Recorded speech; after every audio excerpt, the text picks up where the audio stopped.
Video yang beredar itu diduga lebih dari 5 orang ya, karena banyak sekali, bahkan lebih itu, karena di beberapa titik itu kan digeser ke sana kemari, dikeroyok ke sana kemari, bisa lebih dari 10. Dan almarhum ini diteriaki gangster atau kreak atau apa itu, karena mungkin namanya kala masa, dia lari takut atau gimana terus dikejar.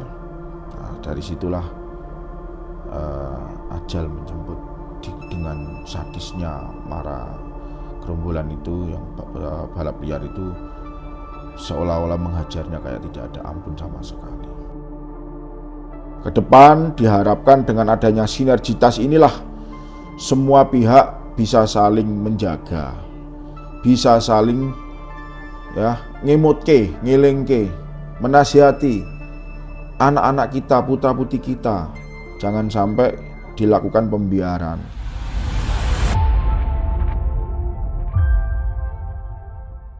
Halo sahabat Tribuners, saat ini saya bersama dengan Ketua Dewan Penasehat Pimpinan Cabang Pencaksilat NU Pagar Nusa Kota Semarang, Gus Lukman Muhajir. Dan saat ini Kota Semarang sedang dalam berduka, termasuk organisasi Pencaksilat NU Pagar Nusa.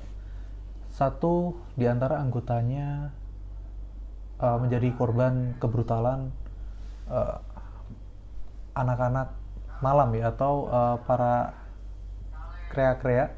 Nah, seperti apa kondisinya? Kita langsung saja tanya ke Gus Lukman. Apa kabar, Gus? Alhamdulillah baik. Yang pertama, kami dari Tribun Jateng mengucapkan belasungkawa kepada saudara Bimo yang menjadi korban kebrutalan dan kebengisan itu. Semoga husnul khotimah. Amin ya rabbal alamin. Mungkin dari awal, Gus, kronologi saudara Bimo ini menjadi korban itu seperti apa gitu? Terima kasih. Kami mengapresiasi dari rekan-rekan media yang sudah peduli menyuarakan gema keadilan ini. Sedikit bercerita tentang kronologis bahwasanya sahabat-sahabat Pagar Nusa yang pada malam hari itu, tepatnya hari Kamis ya, itu mengadakan kegiatan yang namanya kopi darat, di mana kegiatan itu diikuti beberapa kelompok dan dipusatkan di daerah Pucang Gading. Akan tetapi setelah acara selesai, mereka pada pulang, dan yang rumahnya jauh dan dalam kondisi rawan jalannya, maka diberikan pengawalan sebagai bentuk solidaritas ya. Nah, pada saat pulang dari pengawalan ke daerah Karangawen, ini pada kembali ke arah barat. Nah, almarhum ini kebetulan rumahnya daerah Semarang, Bedurungan, di daerah Blanjir. Nah, pas melewati flyover Meranggen, itulah daerah Ganepo. Di situ dijumpai banyak gerombolan orang. Segerombolan orang itu yang bisa jadi beraktivitas untuk balap liar atau apa itu kan, terlalu banyak orang. Dan almarhum ini diteriaki gangster atau kreak atau apa itu, karena mungkin namanya kala masa, dia lari takut atau gimana terus dikejar. Nah, dari situlah ajal menjemput dengan sadisnya marah gerombolan itu yang balap liar itu, seolah-olah menghajarnya kayak tidak ada ampun sama sekali. Padahal ini bukan pelaku tindak kriminal. Ini kami sangat menyayangkan dan benar-benar mengutuk keras aksi premanisme itu dan kekerasan di jalan itu. Jangan sampai itu terjadi lagi. Sekilas kejadiannya begitu sih kurang lebihnya. Ini padahal acara mungkin bisa diperdalam lagi, acara dari Kopdar itu yang dari Tribun Jateng terima sempat acara mengaji gitu ya? Ya, kurang lebih begitu. Karena habis dari pulang ngaji gitu. Ya, karena Pagar Nusa ini kan banomnya NU. Kegiatannya tidak jauh dari kegiatan Ahlussunnah wal Jamaah. Pengajian, tahlilan, kurang lebih begitu. di sisi lain kita kegiatan bela diri, pencak, silat itu juga kita ada kegiatan kerohanian berupa pengajian. Kurang lebih begitu, Mas. Itu dari kondisi itu kan sempat membuat si korban saudara Bimo ini dilempari juga ya pada waktu pulang. Ya. Terus kemudian di situ kira-kira dari hasil pengamatan teman-teman advokat itu ada berapa orang yang terlibat yang menghajar Mas Bimo itu dengan begini? Sebagaimana video yang beredar itu diduga lebih dari 5 orang ya. Lebih dari 5 orang. Karena banyak sekali ya. Bahkan lebih itu. Karena di beberapa titik itu kan digeser ke sana kemari, dikeroyok ke sana kemari. Bisa lebih dari 10. Berarti cukup banyak masa Banyak juga sekali itu. Dan kondisi saat itu Mas Bimo pulang sendiri atau ada kawan-kawan yang lainnya? Pada saat itu kan iring-iringan.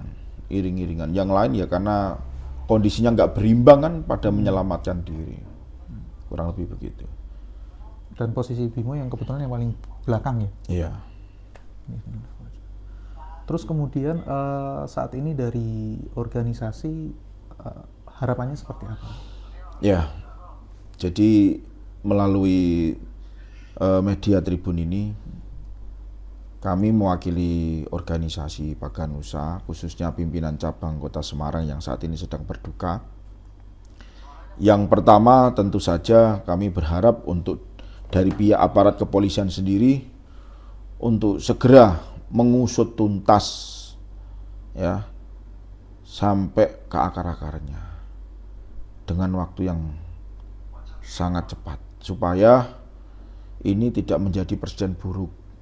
Dan sahabat-sahabat dari Paganusa ini sangat menanti kinerja dari rekan-rekan penyidik dengan penuh profesional ya, terukur sehingga hasil yang maksimal bisa dirasakan oleh para pencari keadilan seperti kita ini.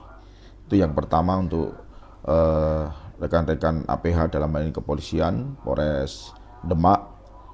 Kami mengapresiasi dengan gerakan yang cepat ini sudah membuahkan hasil.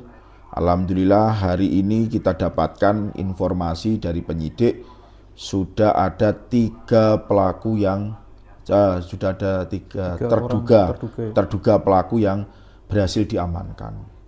Nah, nanti dari ketiga terduga pelaku ini diharapkan bisa ada pengembangan.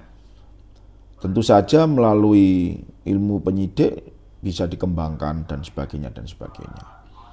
Itu yang terpenting.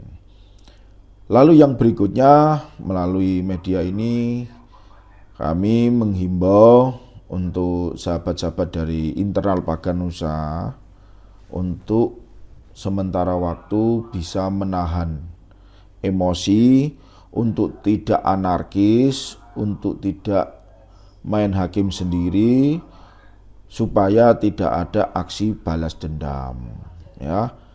Percayakan kepada aparat penegak hukum, dalam hal ini penyidik Polres Demak yang menangani perkara ini secara profesional. Jangan sampai teman-teman nanti di luar daripada garis komando organisasi menggunakan cara sendiri, nanti malah justru mencederai ya penegakan hukum ini. Ya, kami percaya sampai detik ini dengan kinerja penyidik Polres Demak, insya Allah dalam waktu dekat akan berkembang jumlah terduga pelakunya. Tentu saja kita perlu sinergitas ya. Perlu kerjasama semua elemen masyarakat untuk terus berusaha semaksimal mungkin mencari informasi sebanyak-banyaknya pengembangan ini supaya bisa segera tuntas dan segera disudahi. Dan yang ketiga, kami sangat berharap kejadian ini semoga menjadi kejadian yang terakhir, tidak ada aksi premanisme, kekerasan di jalan, dan apalagi itu yang namanya balap liar, ini merupakan yang terakhir. Dan tidak ada lagi kegiatan-kegiatan balap liar serupa di Jawa Tengah, wabil khusus Kota Semarang dan Demak dan sekitarnya. Ke depan diharapkan dengan adanya sinergitas inilah semua pihak bisa saling menjaga, bisa saling ngimutke, ngilingke, menasihati anak-anak kita, putra-putri kita. Jangan sampai dilakukan pembiaran. Kalau di musim liburan kayak gini kan terkadang anak atau kita putra-putri kita itu terkadang keluar main dan sebagainya dan sebagainya. Nah, inilah yang menjadi kekhawatiran orang tua. Nanti akan jadi korban atau menjadi pelaku dari tindak pidana tersebut. Jangan sampai itu terjadi. Karena sekali lagi korban dalam hal ini almarhum Bimo, Ananda Bimo itu tercatat masih anak di bawah umur, ya. Jangan sampai korban berjatuhan lagi. Dan yang terakhir dari organisasi betul-betul berharap perkara ini segera dituntaskan secara keseluruhan, ya, sampai seakar-akarnya. Jangan sampai ini menyisakan PR dan menyisakan tangisan pilu untuk yang kesekian kalinya. Itu saja statement dari kami, dan semoga ke depan bisa menghasilkan harmonisasi dalam hubungan di masyarakat. Semua elemen bisa guyup rukun mendukung program-program pemerintah, baik pemerintah kota, pemerintah kabupaten maupun pemerintah provinsi. Itu saja. Terima kasih. Oke, jadi itu tadi statement dari Gus Lukman. Semoga ini menjadi yang terakhir kali dan kita sempatkan diri untuk berdoa kepada almarhum Bimo. Semoga amal ibadahnya diterima di sisi Tuhan. Amin, amin. Sampai jumpa di liputan selanjutnya. Download Tribun X sekarang, menghadirkan lokal menjadi Indonesia.